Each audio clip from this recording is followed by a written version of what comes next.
I don't have a problem with taking a position and saying we shouldn't be transferring funding as part of Transnet from the roads and highways to transit operations. The concern I have, though, and I will share with you what is coming, and I'll have another meeting this week up in Sacramento, the impacts of AB 32 and SB 375, none of us sitting here are in a position to understand what that's going to mean to us. The two most significant areas of greenhouse gas emissions over which we have some control and which are impacted by SB 375 and AB 32 are our local buildings and our transportation. The buildings, the emissions from the buildings are number one on the list, and the emissions from the vehicles are number two on the list.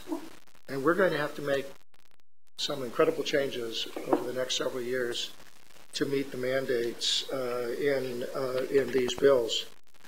And it's not clear to me what we're going to have to do, and it's not clear to me whether or not we're going to have to realign dollars. As one of the only two on this board that actually made any promises to voters, I don't know what that's going to mean in the future, and it seems to me that as a part of the Transnet funding, it provides for the fact that there could be changed circumstances, and maybe at some point in the future we would have to do those things. So I'm presuming that this is addressing, since there's nothing that I'm aware of on the immediate horizon, it must be more concerned with the future, and if it is, it's concerned with something over which we have little information right now. So I'm going to respectfully vote against this. Not that I'm opposed to the transfer, because I have not supported, and I wouldn't support transferring the highway dollars now into transit operations, because I think at least at MTS we're going to be able to solve our problems by sort of more of the same by doing things. I'm concerned about actually how do we get more service out there, since we have transit lines that are at capacity, and which with some additional funding we could increase ridership dramatically with no subsidies, and we're struggling with that right now. But we'll get there, and I don't see the need for this board letter, other than the fact that it may be concerned about the future regarding AB 32 and SB 375, and I have exactly those concerns, and for that reason I'm not going to be supporting it. Let me just clarify, it has nothing to do with the two pieces of legislation that you mentioned. You're correct, Supervisor Roberts, there are no proposals, but each of these three issues have been brought up either by individual SANDAG board members or SANDAG staff, and that's why Supervisor Slater-Price and I thought it was important to bring these three issues before the board, and it only relates to what we're talking about here in the board letter. Supervisor Cox. Thank you, Madam Chair. I'll be very brief. The issue before us today I am going to support, although I kind of come to it maybe a little bit different direction from some Supervisor Roberts, but I certainly appreciate some of his comments. I supported Transnet, and frankly, I did support the ability to transfer the funds on a 2/3 vote of SANDAG. I think when you have a 40-year issue, I think you have to have the ability to have some flexibility because of things you don't know about when it was passed, such as maybe AB 32 and SB 375. Having said that, I don't think you make a change 1 year into a 40-year issue.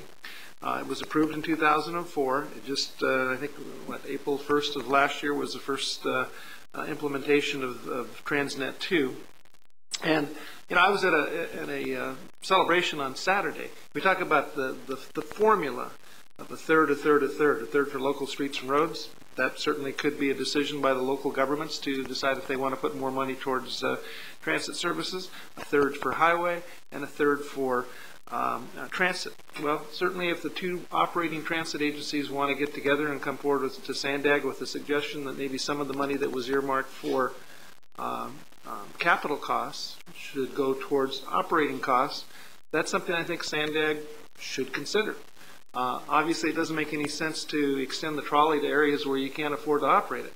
And maybe that's something that should be looked at. But there was another component of transit that I think was equally important. I think there was $6 million a year that was set aside for bicycle paths and $2 million per year for walkable communities.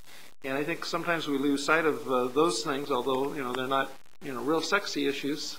We had an opening of a major section of the Bayshore Bikeway this last weekend where we had about 300 people present.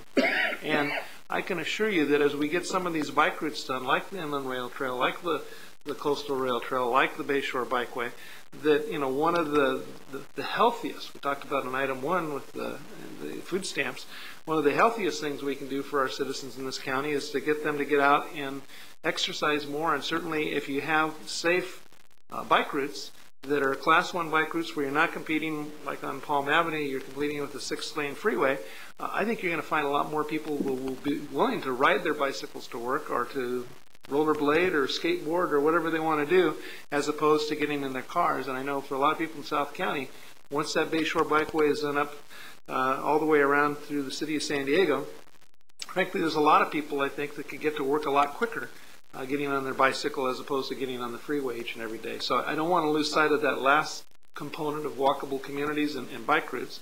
I don't want to see any of those monies transferred over to transit or anything else either. But the flexibility, I think, was a valid point, but now is not the time to make those changes. So I'm going to support the issue before us. Just again, what was reported at the Sandag board meeting, last one that we attended a week ago Friday, in the current Transnet 2, the one approved in 2004, more than 34% is allocated for transit. Now, there already is a precedent by the Sandag board to shift a portion of that, approximately 1/3 of the transit money that was in the Transit 1, over to operations. So if there's interest in just using the transit pot, that 1/3 for transit, and shifting more of that for operations, that was done 4 or 5 years ago on Transnet 1. That may be something that needs to be looked at again. I think, Greg, you brought that up. So, Supervisor Roberts, do you have something else? Yeah, well, I just procedural question. When the clerk introduced this earlier, he said there was a related item, and I presume we're talking about both items. Yeah. Yes, yes, sir. Right now. They're both being considered, and the motion would be for both the board item 19 and air pollution control district item number 1. So, well, I don't know of any serious proposals to do any of these things that we're talking about here. And at Sandag, I hear more harebrained ideas come up at every meeting, and heaven forbid we start to bring a letter forward with every meeting. A tunnel under Coronado would have to be at the top of anybody's list in terms of spending $550 million. But if somebody wants to entertain a board letter that they're entitled to. But I see the same I have the same concern here. And I don't know if there are, with respect to APCD funding, there could be a situation just like Sorrento Valley was, that we might want to do something in the future. And I just don't want to preclude doing this. So I'd like my vote to count as being opposed in both the APCD and the regular agenda. okay, the motion does include the APCD item as well as the item on our regular agenda. Just very briefly, it was my understanding that it wasn't talking about making a transfer within the existing $4 BLF, but to add additional $1 or $2. Both. That would both. Okay. Could be both. Okay. Thanks. Yes. Okay, we have a motion and a second. Please vote. Madam Chairwoman, that motion passes with Supervisor Roberts voting no, all other board members being present and voting aye. Thank you. Do you want to do adjournments today? Tomorrow? It looks like it since everybody's leaving.